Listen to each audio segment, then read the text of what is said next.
Meno Achs, niekoľko desaťročí známe hlavne medzi zberateľmi a reštaurátormi historických motocyklov. O tom, že jablko nepadá ďaleko od stromu, svedčí aj jeho syn a vnuk, ktorí, ak sa nájde dostatok času, pokračujú v dedovej robote. Bodaj by aj nie, veď všetkých troch od narodenia spája nielen meno Erich, ale aj rovnaká diagnóza – láska k motorom. Minulý rok sa však začal smutne a najstarší z už spomínanej trojice odišiel navždy do motoristického neba. Dedo Achs síce už nie je medzi nami, napriek tomu ešte za svojho života zažil radostné chvíle, keď sa jeho vnuk stal úspešným automobilovým pretekárom. Aj popri pretekaní, zbieranie a reštaurovanie starých motocyklov ostalo v jeho srdci naďalej. O tom, ako sa to všetko začalo, sme sa pozhovárali s Erichom Achsom najmladším. Dedo sa s tým zaoberal celý život, od malička vlastne sa motal okolo hlavne motoriek historických a vlastne ja od samého detstva som vyrastal medzi motorami, motorkami, benzínom. V dielňach zberateľov sa vždy nájde nejaký obzvlášť zaujímavý, prípadne drahý kus, ktorý jeho majiteľovi ako si samovoľne prirastie k srdcu. Našli by sme niečo takéto aj vo vašej dielni? Pravdepodobne to bude motorka, ktorá bola podľa zistení, keď sa renovovala, asi jediná v strednej Európe. Bol to Harley Davidson z roku 24. Bol to obsah 1200 motora, mal to V-motor, V-čkový, so zvláštnym rozvodom F, ktorý bol taký špecifický, hlavne pre americké motorky. Tá motorka sa zhruba 15 rokov sa na ňu zháňali diely, nechali vyrábať a zhruba 2 alebo 3 roky trvala renovácia tej motorky a skompletovanie toho kusu.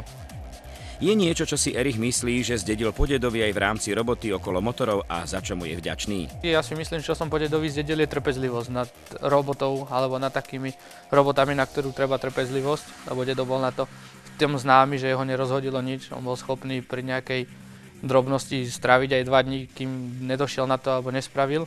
Toto mám asi po dedovi, lebo tiež málo vecí ma vie nejak rozčulivo rozhádzať, keď mi niečo nejde, vždy sa viem na to nejak zamyslieť, pozrieť a dokončiť to.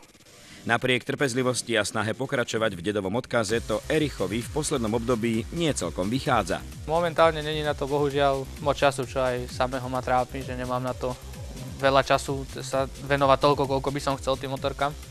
Ale tak nevrel som na to, takže pomaličky. A ja si pripravujem nejakú motorku, aby som na nejakú tú súťaž mohol výjsť.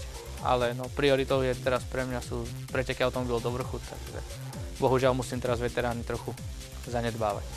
Preteky automobilov do vrchu. Zdá sa, že rovnako ako vo všetkom ostatnom, aj v tejto Erichovej záľube mal prsty jeho dedo. Dostal som sa k tej formuli takisto cez deda, cez historické motorky, cez pána Dragúňa sme sa dostali k tomuto autu za výmenou, za motorku som sa dostal k formuli, ktorú sme pôvodne začali repasovať na historické účely hlavne.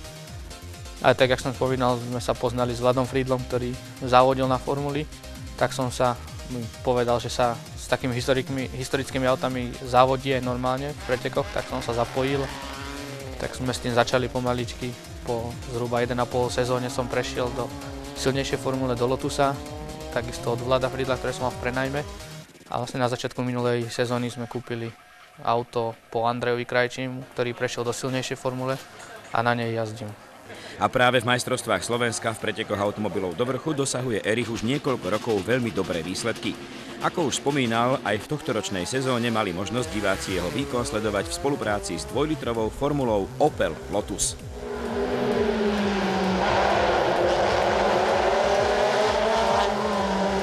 Prvý závod v Rakúsku bol strašne mokrý, veľa vody. Vyústilo to aj s tým, že v nedeľu nám zrušili závody z toho, že tam neprestávalo pršať, tam boli návaly vody a bolo tam veľa formulových aut, aj aut, ktoré sú robené na okruh a strašne nízke, tak pre bezpečnosť jazdcov nám to zastavili a zrušili nám ten závod. Ďalší pretek sme mali v Českom Ústí nad Orlicí, tam to vyzeralo celkom nádejne, až na to, že som bol potom moc rýchly v jednej zákrute a pri výjazde som trafil svodidlo a odneslo si to zadné koleso najviac, predné koleso trochu, ale došiel som až do cieľa. V prestávke sme rýchlo urobili taký rýchly servis repas auta a povymieniali kolesa a nakoniec sme dojazdili ten závod a už potom sa to ukludnilo a išlo to celkom slušne tú sezónu. Výsledok? 5. miesto v absolútnom poradí slovenského šampionátu. Splnil tento výsledok, ale aj sezóna Erichove predstavy.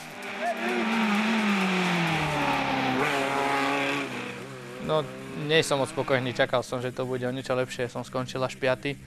Ale zapričinilo to aj to, že vlastne na Dobšinskom kopci, kde som po sobotných, takisto sobotnom mokrom jazde, sa tešil na nedeľu, na nový asfalt, malo sucho, svietilo slnko.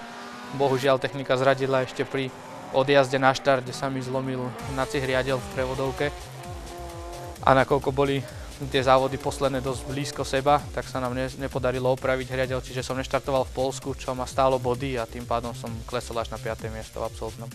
Nie vždy sa všetko darí tak, ako si človek zaumieni. Napriek tomu, že so svojím umiestnením nie je Erich celkom spokojný, v ostatných odvetviach života sa mu darí, veď počas rozbehnutej sezóny sa stihol oženiť, presťahovať mimo Bratislavy, narodil sa mu syn, ale začal stavať aj rodinný dom.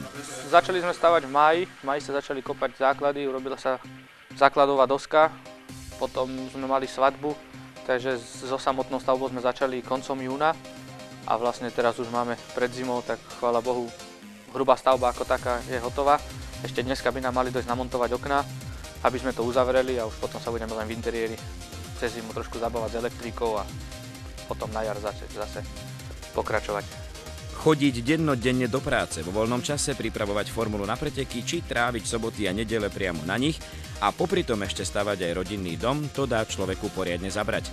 A tak nás samozrejme zaujímalo, či si predsa len toho na seba Erich nenabral naraz veľmi veľa. Dobre bolo to, že vlastne Dominika tým, že bola tehotná, bola na mala rizikové tehotenstvo, že bola doma, čiže veľa času tu strávila ona aj s majstrami, keď ja som bol mimo.